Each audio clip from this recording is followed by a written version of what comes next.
Ну, если он просто с вами Ой. покормит. Вот эти листочки.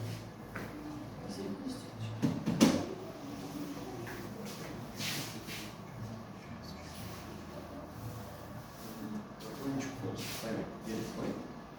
Чуть-чуть получается, да? Ну, это лучше, чтобы ребенок.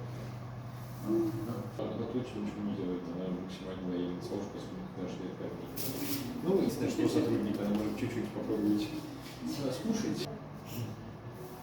Ну и да, если вы готовы кормить, можно перейти, я уже более чем готова, перейти к кормлению. Ручку чуть-чуть в сторону от себя.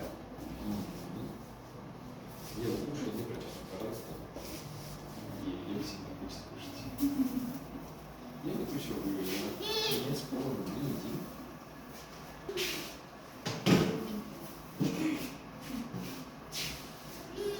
Пытался отобрать, но не успел. Мы сейчас близко попробуем. Можно попробовать, да, конечно. И давайте их отпустим. Мультик что-то не хочет, нам уже все съел.